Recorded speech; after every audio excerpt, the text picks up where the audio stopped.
I'm here to walk you through setting up your new Phantom Gaming PG27Q15R2A. 165 Hz, 1440p gaming, 1080p is out. It's time to move up. 1 millisecond MPRT. We got to talk about MPRT. That means a special thing. 165 Hz QHD. It's curved.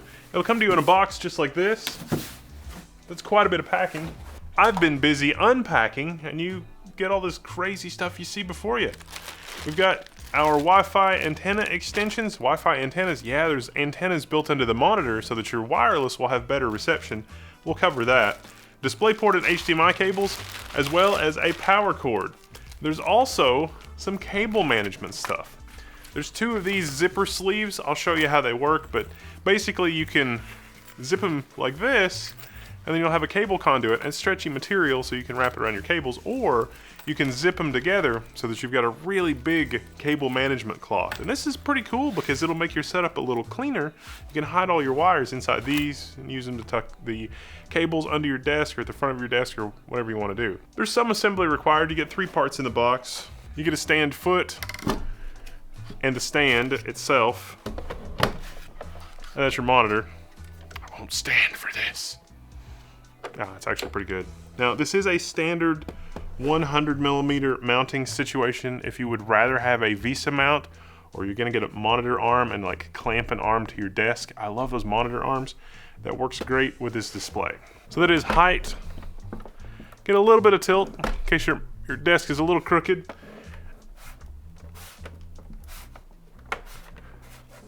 And some articulation. No pivot, so you're not gonna turn your monitor sideways, but height adjustment and pivot adjustment at this price point is a pretty cool feature to see. For connections on this monitor, we've got 2 HDMI and 1 DisplayPort. If you want to rock your full 165 Hz, you're gonna need to use DisplayPort. There is also an analog audio out. You can tunnel digital audio through your DisplayPort connection and then do the digital to analog conversion in the monitor. Not every monitor offers that, but this one does. Now, out of the box latency, 7.5 milliseconds. That's not fabulous, but I'm going to show you your optimal settings for your on-screen display, don't worry. So for this display, if you want to improve the panel response time slightly, there's an OD setting in the menus. It's Overdriver. Overdriver will improve the response time about 2 milliseconds. This is pretty cool that you can do this, but there's trade-offs. There's trade-offs with everything. When you do that, certain things like image quality may suffer just a little bit.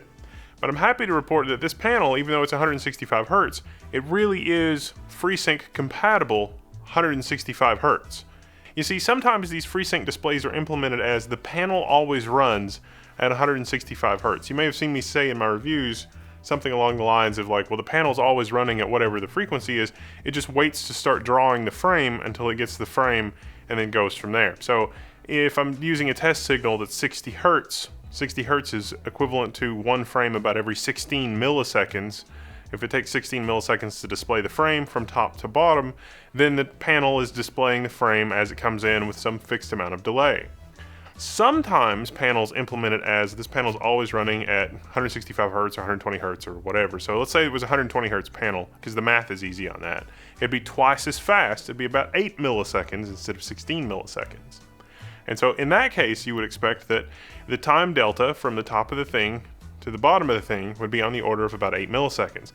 But the time delta in our case, from the top of the display to the bottom of the display, is about 16 milliseconds, plus our 4-ish millisecond input delay that we have for our test signal and everything else. But we're really only talking about 1/1000th of a second, and so for panels in this class, that's actually pretty good. And the FreeSync part of it is also very important. The panel speed actually does vary. So the fact that the FreeSync stuff actually runs, if FreeSync is requesting a frame every 16 millisecond, every 8 millisecond, every 6 milliseconds, it's going to display the frame 8, 16, and so on and so forth. It's going to synchronize to that properly. That's not a guarantee for monitors in this price class. That's something you should definitely look for on more expensive monitors, but the fact that this monitor does that is pretty good. It's sort of becoming a rare thing. It's like, oh, that is FreeSync compatible, but that's not actually how FreeSync is supposed to work. For the color temperature options, if color temperature accuracy is important to you, I set it on the RGB profile, and we got pretty close to the advertised color accuracy of the panel, but I was able to get it just a little bit more using my colorimeter. So if you want to download this profile from the Level 1 Tech's website, no problem. You go right ahead. There's a link to that in the description below. So overall, what's the verdict? It's a pretty good monitor. There's a couple of hang-ups we need to talk about just so that you understand, but this monitor is very aggressively priced, or at least the price of monitors has changed dramatically the last couple of years. And so the features that I'm seeing in this monitor, I would expect from a monitor at a much higher price point a few years ago. It's not perfect. Let's talk about the panel itself first. It's a VA type panel. With this display, it's not doing anything wrong. It's doing exactly what it's supposed to, but it also does it in a way that is FreeSync compatible. So that means as we sweep through our full refresh rate from 165 Hz down to about 100 Hz, give or take, it's doing basically exactly what it should. But this creates kind of an interesting situation. If you want to run MPRT, it's probably better if you disable FreeSync. MPRT will strobe the backlight on and off just when a frame is complete, and because of kind of a biological hack, your eye has a persistence of vision when it sees the flash of light. So it's not going to see the panel when the backlight is not behind it, but you don't necessarily realize that the backlight is flashing. Now if you prefer the backlight not to flash, you don't enable MPRT, and MPRT is off out of the box with this monitor. But if you turn that on and your graphics card can reasonably maintain, 120 Hz or 165 Hz for, some titles, then you're going to have a pretty amazing gaming experience from this, because the panel can do the sort of pre-computation, you can get a pretty reasonable image quality and all of that. The worst case scenario with this panel is when you're going from gray to gray. It doesn't really respond insanely fast. And you can see that if you've got a colored bar that you're running on kind of a dark gray background. So if I drag around the user interface that we have from our Adrenaline Control Center, that is the worst visual effect that you'll have from this monitor.